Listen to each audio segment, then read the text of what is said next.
પ્રશાંતભાઈ વાળા આપણી સાથે જોડાઈ ચૂક્યા છે, જેમની નિયુક્તિ અત્યારે હાલમાં જ કરવામાં આવી છે। પ્રશાંતભાઈ, જે રીતે ભાજપના પ્રદેશ પદાધિકારીઓની નિયુક્તિ કરવામાં આવી છે, ઘણા ફેરફાર છે તે પણ કરવામાં આવ્યા છે, નવા ચહેરાઓ પણ જોવા મળી રહ્યા છે, સૌપ્રથમ પ્રતિક્રિયા આપણે જાણવા માંગીશું। ભારતીય જનતા પાર્ટીના નવનિયુક્ત પ્રદેશ અધ્યક્ષ શ્રી જગદીશભાઈ વિશ્વકર્માજીએ આજે પ્રદેશની ટીમની જાહેરાત કરી છે।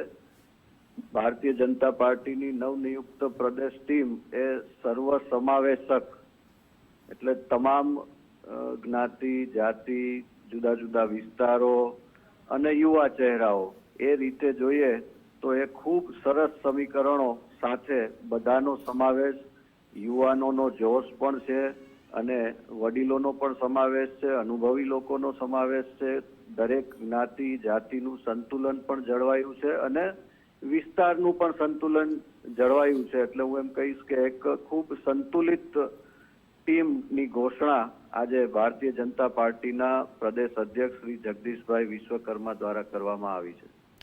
પ્રશાંતભાઈ, આમ તો છેલ્લા ઘણા 30 વર્ષથી ગુજરાતમાં ભારતીય જનતા પાર્ટીનું શાસન છે અને જે રીતે છેલ્લે CR પાટીલ દ્વારા પણ જે બેન્ચમાર્ક સેટ કરવામાં આવ્યા છે, તે સ્થાનિક સ્વરાજ્યના ઇલેક્શન હોય કે વિધાનસભાના ઇલેક્શન હોય, લાગી રહ્યું છે કે જગદીશ વિશ્વકર્મા અને એમની જે આ ટીમ છે તે આવનારા સમયમાં આનાથી પણ વધારે સારું પરફોર્મ કરી શકશે।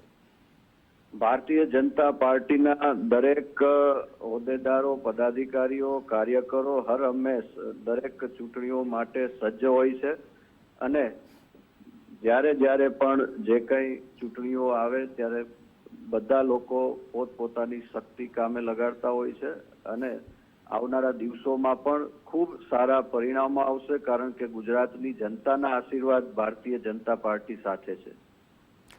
જી પ્રશાંતભાઈ, જે રીતે સ્થાનિક સ્વરાજ્યના ઇલેક્શન આવી રહ્યા છે અને જે રીતે વિધાનસભાના પણ 2027માં ઇલેક્શન આવશે, ચૂંટણી આવશે, શું લાગી રહ્યું છે જે ટીમ અત્યારે હાલમાં તૈયાર કરવામાં આવી છે, જ્ઞાતિગત સમીકરણો પણ આમાં સેટ કરવામાં આવ્યા છે, ત્યારબાદ તમામ જે ઝોન છે તે મધ્ય ગુજરાત હોય, સૌરાષ્ટ્ર હોય, કચ્છ હોય, તમામ જે મુખ્ય ચહેરાઓ છે તમામને સ્થાન આપવામાં આવ્યું છે, કેવી રીતે ગુજરાતની જનતાનો વિશ્વાસ હજુ વધુ કેળવી શકવામાં તેઓને સફળતા મળશે?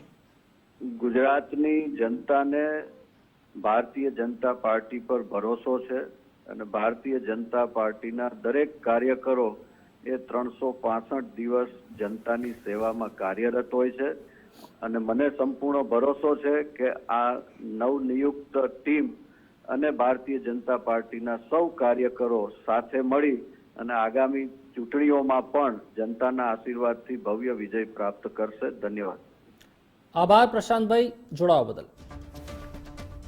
તો જે રીતે જાહેરાત કરવામાં આવી છે, ગુજરાત ભાજપના પ્રદેશ પદાધિકારીઓની નિયુક્તિ કરવામાં આવી છે, તો પ્રશાંતભાઈ વાળા પણ જોડાયા હતા અને તેઓએ પણ વિશ્વાસ વ્યક્ત કર્યો છે જે સમગ્ર ટીમ તૈયાર કરવામાં આવી છે, જે બેઠક કરવામાં આવી તેને લઈને તેઓ વિશ્વાસ વ્યક્ત કર્યો હતો કે જનતાનો વિશ્વાસ તેઓ હજુ જીતી શકશે।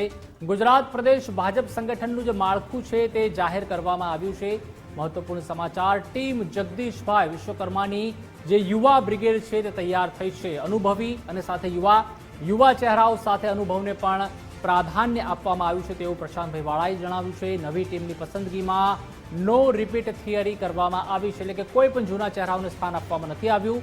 જ્ઞાતિગત સમીકરણને ધ્યાનમાં રાખીને આ માળખું છે તે પણ જાહેર કરવામાં આવ્યું છે, તો વિસ્તારગત સમીકરણને ધ્યાનમાં રાખીને પણ પ્રદેશ માળખું છે તે જાહેર કરવામાં આવ્યું છે। તો સંવાદદાતા નિકુંજ જાની પણ જોડાયા છે। નિકુંજ, જે રીતે ભાજપના પ્રદેશ પદાધિકારીઓની નિયુક્તિ કરવામાં આવી છે, ગુજરાતના તમામ ઝોન છે તેનો પણ સમાવેશ કરવામાં આવ્યો છે, તમામ જે યુવા ચહેરાઓ છે, અનુભવી ચહેરાઓ છે તેઓનો પણ સમાવેશ કરવામાં આવ્યો છે, શું લાગી રહ્યું છે આવનારા સમયમાં કેટલા બેન્ચમાર્ક તે સેટ કરી શકશે? ગુજરાત પ્રદેશ ભાજપનું આ નવું સંગઠન, નવું માળખું, ટીમ જગદીશ વિશ્વકર્માની આ નવી ટીમ એક રીતે યુવા બ્રિગેડ પણ છે અને સાથે અનુભવનું તાલમેલ પણ આ નવી ટીમની અંદર જોવા મળી રહ્યું છે, એટલે કે યુવા ચહેરાઓ સાથે અનુભવી એ ચહેરાઓને પણ આ ટીમની અંદર સમાવેશ કરવામાં આવ્યો છે। મોટા ભાગના એક રીતે એવું કહી શકાય કે નો રિપીટેશન થિયરી છે, એટલે કે પાછલા સંગઠનની અંદર જે લોકો હતા તે પૈકીના મોટા ભાગના નવા ચહેરાઓને નવા સંગઠનની અંદર સમાવેશ કરવાનો પ્રયાસ કરવામાં આવી રહ્યું છે। બીજી બાબત એ પણ ધ્યાનમાં આવી રહી છે કે પ્રદેશ પ્રમુખ જગદીશ વિશ્વકર્મા પણ યુવાન છે, તો તેમને પોતાની ટીમની અંદર અને ખાસ કરી જે મહામંત્રીનું પદ છે તેની અંદર યુવા ચહેરાઓને પ્રાધાન્ય આપવાનો પ્રયાસ કર્યો છે. જ્ઞાતિગત સમીકરણને પણ ધ્યાનમાં લખાયું છે, સાથે સાથે વિસ્તારગત સમીકરણ જે છે તેને પણ ધ્યાનમાં રાખવામાં આવ્યું છે. પાર્ટીને વફાદાર અને પાર્ટીને વરેલા કાર્યકર્તાઓને આ નવી ટીમની અંદર પ્રદેશ માળખાની અંદર તેનો સમાવેશ જે છે તે કરવામાં આવ્યો છે. સૌથી મહત્વના પદ જે મહામંત્રીના પદ હોય છે, પ્રદેશ પ્રમુખનું બેકબોન કહેવાય છે, તેનું કરોડરજ્જુ કહેવાય છે. પ્રદેશ સંગઠનની અંદર જે પણ સંગઠન ચલાવવામાં આવતું હોય છે તેમાં મહામંત્રીનું પદ ખૂબ મહત્વનું માનવામાં આવે છે. 4 જેટલા મહામંત્રી બનાવાયા છે, જેમાં 2 સૌરાષ્ટ્રમાંથી છે, 1 કચ્છમાંથી છે અને 1 મધ્ય ગુજરાતમાંથી છે. મહામંત્રીની અંદર અનિરુદ્ધ દવેનો સમાવેશ કરાયો છે. માંડવીના તેઓ ધારાસભ્ય છે, બ્રાહ્મણ સમાજમાંથી આવે છે અને સંઘ સાથે અને પાર્ટી સાથે વરેલા એક સંનિષ્ઠ કાર્યકર્તા તરીકેની તેમની છબી છે અને જેને ધ્યાનમાં રાખીને તેમને મહામંત્રીનું પદ જે છે તે આપવામાં આવ્યું છે. પ્રશાંત કોરાટ મહામંત્રી પદ માટે પાટીદાર સમાજમાંથી કોણ આવશે તેને લઈને લાંબા સમયથી ચર્ચા ચાલી રહી હતી. પ્રદેશ મહામંત્રીનું એક પદ સૌરાષ્ટ્રમાંથી પાટીદાર સમાજમાંથી આવશે તે બાબત લગભગ નક્કી માનવામાં આવી રહી હતી અને આ પદ આપ્યું છે પ્રશાંત કોરાટને. પ્રશાંત કોરાટને મહામંત્રી બનાવવાનો જે તર્ક જે છે તે ખૂબ જ રાજકીય રીતે પણ જોવા મળી રહ્યો છે. પ્રશાંત કોરાટનું કદ વધારવામાં આવ્યું છે, તેનું પ્રભુત્વ જે છે તે સૌરાષ્ટ્રની રાજનીતિની અંદર વધારવામાં આવ્યું છે અને રાજકીય દ્રષ્ટિકોણથી પણ આ પ્રશાંત કોરાટની નિયુક્તિ જે છે તેને જોવામાં આવી રહી છે, કારણ કે સૌરાષ્ટ્રમાંથી પાછલા સંગઠનની અંદર જેમનો સૌથી વધુ દબદબો હતો તેવા ભરત બોગરા જે છે તેને પ્રદેશના કોઈ પણ માળખાની અંદર તેનો સમાવેશ નથી કરવામાં આવ્યો, પરંતુ પ્રશાંત કોરાટ જે છે તેને પ્રદેશના યુવા મોરચાના તેઓ પાછલા ટર્મની અંદર પ્રદેશ પ્રમુખ હતા અને યુવા મોરચાના પ્રદેશ પ્રમુખમાંથી તેમને સીધા જ પ્રદેશના મહામંત્રી પદ પર તેમની નિયુક્તિ કરવામાં આવી છે. આ ઉપરાંત ત્રીજું પ્રદેશના મહામંત્રી પદ માટેનું મહત્વનું નામ એવું સુરેન્દ્રનગર જિલ્લાના પ્રમુખ હિતેન્દ્રસિંહ ચૌહાણનું છે. તેઓ વર્તમાન સંગઠનની અંદર સુરેન્દ્રનગર જિલ્લાના પ્રમુખ છે.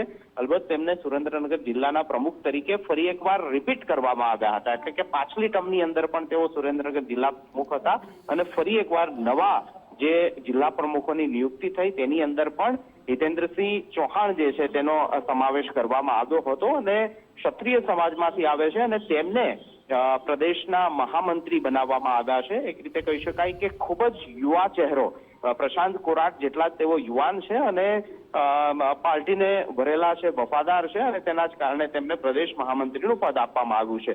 મધ્ય ગુજરાતમાંથી અજય બ્રહ્મભટ્ટ જે છે તેને પ્રદેશના મહામંત્રી બનાવવામાં આવ્યા છે. ખૂબ લાંબા સમય બાદ ગુજરાત પ્રદેશ ભાજપની અંદર કોષાધ્યક્ષનું પદ જે છે તે બદલાયું છે. કોષાધ્યક્ષની જવાબદારી પાર્ટી સંચાલનની હોય છે. પાર્ટી માટે એક રીતે કહી શકાય કે નાણાકીય વ્યવસ્થાની પાર્ટી માટેની જે જવાબદારી સંભાળતા હોય છે, ફંડ રાઇઝિંગ કરવાની જે જવાબદારી હોય છે, ફંડ ઉઘરાવવાની જે જવાબદારી હોય છે, પાર્ટીના મોટા મોટા કાર્યક્રમો થતા હોય છે ત્યાં નાણાં ખર્ચવાની જે જવાબદારી હોય છે, એક રીતે કહી શકાય કે પાર્ટીના તેઓ નાણામંત્રી જો કોઈને કહી શકાય તો તે પાર્ટીના કોષાધ્યક્ષ હોય છે.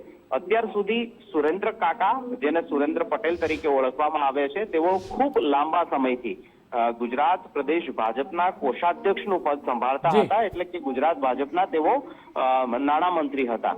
તેમનું પદ બદલાયું છે અને તેમની જગ્યાએ પરિંદુ ભગત, જેને કાકુભાઈ તરીકે ઓળખવામાં આવે છે, તેમને પ્રદેશના કોષાધ્યક્ષ જે છે તે બનાવવામાં આવ્યા છે. જી આભાર નિકુંજ, સમગ્ર માહિતી સાથે જોડાવા બદલ.